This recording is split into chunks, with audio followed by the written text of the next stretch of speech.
When you look at him today, across this table, what do you see? A very sensitive survivor. The metaphor that I use, and you feel it in the movie, is it's as if Mike survived the most massive earthquake in history, and he's standing there amidst the rubble and looking around, surveying it as if to say, can you believe that I'm surviving this and I have survived this? Because I can't.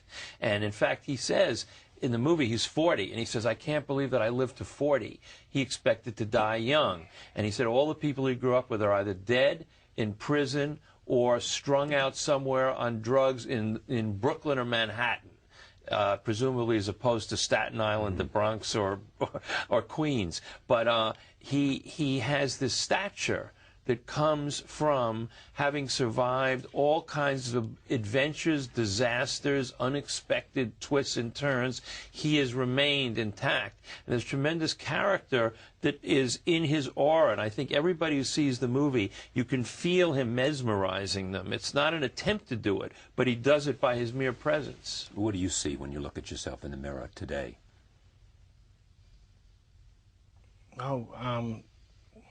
The pretty overt question. I don't know. I look at it and you see the same man he sees? No, I see. Sometimes I see a guy that's broken. Sometimes I see a guy that's capable of doing a lot of things, but afraid to make those steps because he's afraid that he's gonna become famous again. He's gonna be in the spotlight again, and then I feel that I'm gonna be a target again, and that frightens me. Because I don't think I could deal with another run like I dealt with last time. You couldn't deal with it even today. I really don't. I don't know. You know, my girlfriend and my close friends, Zip and Jimmy, they all think that I can. You know what I mean? They have more confidence than me than I have in myself, but it's just very overwhelming because I know if I get back in the situation where everybody's telling me, we love you and you're the greatest guy ever, I know how dangerous I could become. I could become real ugly. You know, I work very hard and diligent on being real humble. It's fascinating. We had a 10-minute standing ovation at the Cannes Film Festival. You can't pay people to stand for 10 minutes. And I thought Mike was thinking what I did. I thought Mike was thinking what I did was, wow, it's so great we're getting this worldwide ovation here. And a few weeks ago we were doing an interview, and the interviewer said to Mike, what was going on in your mind doing this endless standing ovation at Cannes? And he said, I was thinking they don't really mean it. They don't like me. They're just pretending they do. And I think that Mike's experience with fame and success has been so ambivalent, and there have been so many disasters that came out of it. He's almost afraid to have it happen again. I just showed him an hour ago this mass of these sensational reviews we've been getting, and he stopped reading them. He said, this isn't good for me. You might enjoy it, but I don't want it to go to my head. But you've been living with what? Fear, insecurity, fear, what? I mean, what is it that? I don't know. I just don't want to go back in that omnipotent megalomania ordeal that I've experienced in my life, because it's a bigger drug than any cocaine or alcohol. It's just the fame and the power and the money. That megalomania, I always use that word, but that megalomania feeling when it's all about me and nobody else's feelings exist. At the top of that, you felt like there was nothing you couldn't have, nothing you couldn't do, nothing that you wanted that you couldn't get. No, I felt I couldn't die. You were invincible and die. Immortal. Yeah. Immortal. Yes, I did. Believe Did that, you really? Charlie. Yeah. Can you believe that? Yeah, that's what I believe. I would do so many dangerous things because I just knew that nobody's gonna kill me and no bullets can hurt me. I just and when I say that, people think that I'm just stroking myself, but it's really absurd, and it's really ridiculous that I ever felt that way. And I deal with those haunting feelings now, and I beat up on myself the fact that I ever had the ability, ever had in a moment in my life for any increment that I even thought like that. Do you have any vulnerabilities now other than sort of fearing what? I mean, what are the vulnerabilities that Mike Tyson has now that he has been to the top and then has had everything stripped away in the way you just said? Oh man, I'm my biggest fear. I'm afraid of people loving me and caring about me and making a big fuss over me, because that's just not. I don't know. I never felt I deserved that. I always would talk about Customato, which he was a great man, did so much for me, but he was pretty straightforward, a cold guy. He controlled his emotions so much so, you know what I mean, he never accepted love or anything. He refused to be married, and I felt that mold that I used to want to be alone or die alone, or somebody get who I am and they be with me. And it was very really morbid. I never understood. I'm getting to be more open now, but that's how I grew up. Just to be cold in order to be a great fighter, you had to be in control of your emotions.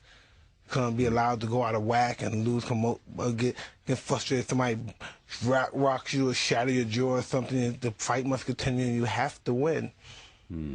When you set out to make this, or now having made this, what do you want people to come away with? Exactly what they've been coming away with, which is a sense of a rich human being whose complexities are emblematic of all of the extremes of human capacity. That is to say, you could look at Mike and say, if you really study him and analyze him and allow him to reach you, you have a kind of compendium of what the human being is capable of, but good and bad, yeah, sure. high and low. That's exactly right. There's you see everything here. This is why he has a fascination around the world. When we were at the Cannes Film Festival last year, Brad Pitt was there, Tom Hanks was there, Steven Spielberg was there. You could take the response to all of the other people in Cannes, and it isn't close cumulatively to the mob scene around Mike. He got in a car, the car couldn't move. He had trouble walking from point A to point B. There was just this international fascination with him. Because he's been so high and so low and in between, from prison to all the accusations to a parade in Moscow. I mean, he's around the world a revered, loved figure, and at the same time, people feel shock and disbelief at the various things that have happened. So it's rare that you can... Or even angry at those things that happen. Much more in America than elsewhere. More anger in America. Yes, much more. You know, no man is a hero in his hometown. It's the sense around the world that, what are they talking about in America? Mike Tyson is a god. There still is this terrific sense of adulation there. But the main thing is fascination, which is, what figure can you name on the planet alive today whose life conjures up as many varieties of human experience? It's a good question, but a lot has to do with the fact that he's experienced such levels of everything. Yeah. Take a look at this. This is a piece that you and I did, which you have forgotten, way back in 1990. Conversation in Las Vegas when you're preparing you're at the top of the game. Nobody thought you could ever lose another fight. You're preparing for Buster Douglas. And I went out to meet you and interview you. Here it is. I'm the best. I'm the best. I'm not a textbook fighter, a jab, right hand. I fight to win. I do everything to win. Yeah. My objective is to win, totally to win. You know what I mean? Everybody else says, this is what we do. We do this, the jab, the right. I win. I fight to win. But when you say I'm not yet as great, do you really believe that? Yeah, you know what I mean? I know I'm a learning fighter, you know what I mean? Yeah. But I can talk to 50 fight people, and they'll say, this guy is close to becoming the best heavyweight ever. Well, they don't know me. They don't know what goes in my head. They don't know.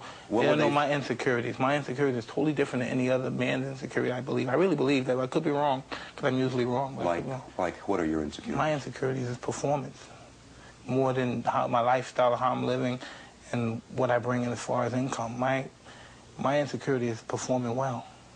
In the ring? Yeah. I totally will lose my mind after bad performance. I totally freak.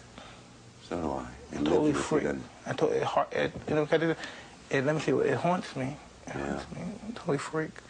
Because you're embarrassed, you're humiliated. You feel like and you people watch me fight because they say, "Wow, you still look great." A win is a win, but I fight for perfection. Do you achieve it? Huh? Nah, no one does. But we aim for it. It's interesting. I hadn't seen that in a long time. No, did you think so, Mike? Wow, yeah. Yeah. What? It's just watching myself that way. But I look at myself that way and I say to myself, this guy has a lot of confidence, and I'm not that guy anymore. Wow, this guy's pretty sure of himself. Well, there were other reasons to be confident. Tell me about making the movie.